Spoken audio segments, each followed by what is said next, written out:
6, 70년대 학교 다니신 분 중에서 멜서스를 모르는 분은 아마 없을 것입니다.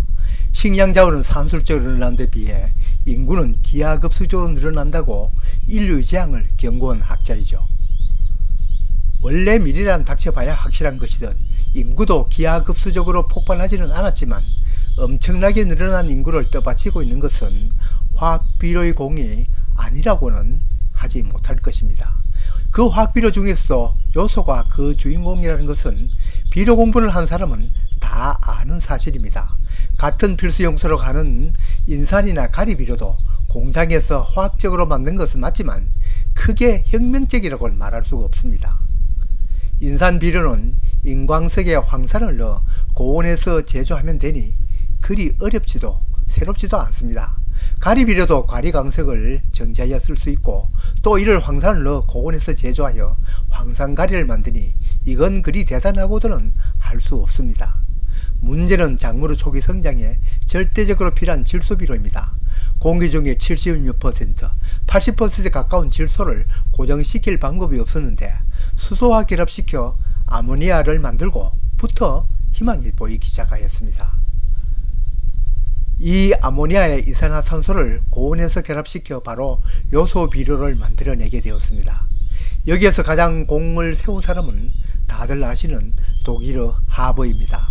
하버는 100여 년 전에 이렇게 질소 비료를 만든 공으로 노벨 화학상을 받았는데 사실 이 업적으로만 치면 그 상을 10번 받아도 부족함이 없지만 1차 대전에 독가스를 만들어 수백만 사람의 목숨을 잃는 일이 벌어지게 됩니다. 화학자로서 만들지 말아야 할 것을 만들어 그로 인해 부인도 자살하고 개인적으로 불행하게 일생을 마치게 되었습니다. 좋게 만든 것도 나쁜 데 쓰기 쉬운데 이 독가스는 처음부터 나쁜 데 쓰기 위해 만든 것입니다. 이 비료가 바로 하얀 결정체인 요소입니다. 요소의 요자는 바로 오줌을 말하는 것입니다. 오줌 성분과 같다는 뜻입니다. 유기농을 하는 분 중에는 오줌을 모아 뿌리기도 하는데 요소와 같은 기능을 합니다. 어느 것이나 콜럼버스의 달걀처럼 요소의 제조 과정을 알고 보면 간단합니다. 아모니아 이산화탄소를 첨가하면 됩니다. 물론 그냥은 안 되겠죠. 고온과 고압이 필요하죠. 농사꾼이 이건 알아서 못하냐라고 할지 모르나 화학식을 쓰진 못하더라도 이 과정은 대략 들은 풍울식이라도 알아두어야 합니다. 요소 화학식을 보면 탄소의 고리로 엮여 있습니다. 제 영상 유기질 비료와 무기질 비료에서도 얘기 드렸습니다만 이 요소는 화학 비료 중에서 유기질 비료입니다. 아마 요소가 유일한 유기질 비료지 싶습니다. 그러나 여기서 한 가지 오해의 소지가 있습니다. 우리 비료관계법에는 비료를 보통 비료와 부산물 비료로 나누고 부산물 비료에서 유기질 비료가 속해 있으니 요소는 유기질 비료에 속하지 않습니다. 비료의 분류에 따르기 때문이지 과학적으로 엄연히 기가 있는 유기질 비료입니다. 유기질, 무기질을 과학적인 개념으로 이해하지 않는 사람은 아마 개념 충격을 느낄 것입니다. 물론 비료가 땅 속에 녹아 미생물에 분해되면 양전하를 띠든 음전하를 띠든 이온으로 흡수되는데 요소는 물에 녹아도 전하를 띠지 않습니다. 손바닥 농부야 특반 농사꾼이니 그저 내 맘대로 비료 혼합해서 관조하지만 양액 재배를 하는 농가에서는 요소를 사용하지 못한다고 합니다. 비료 효과가 없어서가 아니라 전하를 띠지 않기 때문이라고 합니다. 양액기 센서가 인식하지 못한다고 합니다. 다른 비료는 수용성이면 다 사용해도 요소는 쓸 수가 없답니다. 대신 질산 성분이 포함된 질산가리, 질산아모늄, 질산마그네슘, 질산칼슘 비료가 질소 비료로 대용되는 걸로 알고 있습니다.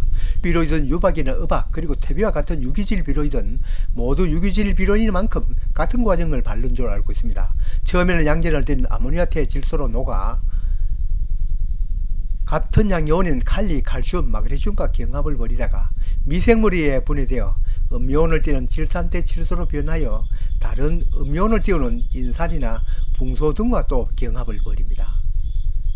작물이 흡수하고 남은 질산태 질소는 땅에 질산염으로 남아 여러가지 염류집적의 주범이 된다고 합니다. 앞에 얘기드린 요소 비료에 대한 여러 이야기는 그저 텃밭 농부에게 바로 필요한 지식은 아닙니다. 그러나 앞으로 얘기하는 것은 유념해 둘 필요가 있습니다. 요소는 공기 중 질소와 수소, 그 다음으로 이산화탄소와 결합한 화합물이니 많지 걸핏하면 고향인 공기 중으로 날아갑니다. 맨 땅에도 그냥 뿌리면 많은 양이 공기 중으로 휘발납니다. 다른 비료도 그냥 뿌려 좋을 것 없지만 요소 비료는 더합니다. 물에 녹여주거나 아니면 뿌리고 난 뒤에 살수를 하거나 그것도 아니면 땅에 묻어두는 것이 그래도 휘발을 많이 줄입니다. 요소를 한 줌 뿌렸다고 그 한 줌 작물이 다 받아먹지는 않습니다. 물론 그런 면에서는 다른 비료도 마찬가지지만 요소는 하늘로 그리고 비가 오면 땅으로 스며드니 이용률은 더 낮습니다. 인산은 느려서 이용률이 낮고 질소는 너무 빨려서 이용률이 낮다고 할 수 있습니다. 요소 비료나 우리 비료법상 부산물에 속하는 유기질 비료나 모두 땅속에서 가수 분해할 때 아모니아 가스가 발생합니다. 그러니 퇴비든 유박이든 요소 비료이든 바로 넣고 밭작물 심으면 가스 피해 볼 수 있습니다. 물론 농도가 짙은 요소 비료가 더 심하겠죠. 요소가 물에 녹으면 앞에서 얘기한 것처럼 양이온의 아모니아태 질소로 변하면 일단 같은 양이온인 가리, 마그네슘, 칼슘과 경쟁 관계에 들어가는데 이 아모니아태 질소가 이동이 빠르니 다른 영양소가 방해를 받습니다. 이론적으로 얘기하면 그렇다는 얘기입니다. 작물보다 더 소중한 우리 몸이라도 술이 해롭다는 것을 다 알면서도 마시듯 그렇게 의식해서 시비할 수는 물론 없습니다. 아모니아태 질소는 식물의 뿌리에서도 흡수되어지지만 수소 하나를 버리고 아모니아태 가스로 날아가면서 여러가지 장애를 일으킵니다. 다른 비료보다 요소 비료를 과용하면 식물이 바로 죽기도 하는 이치가 그것 때문인가 봅니다. 저는 써보지 않아 몸으로 느끼지는 못했습니다만 질산태 질소는 다소 과용해도 그렇지 않는가 봅니다. 아모니아태 질소는 질소와 수소가스로 구성되어 있어 뿌리에 산소를 공급하지는 못하지만 질산태 질소는 질소 하나에 산소가 3개씩이나 붙어 있어 식물이 숨쉬기에도 도움을 준다고 합니다.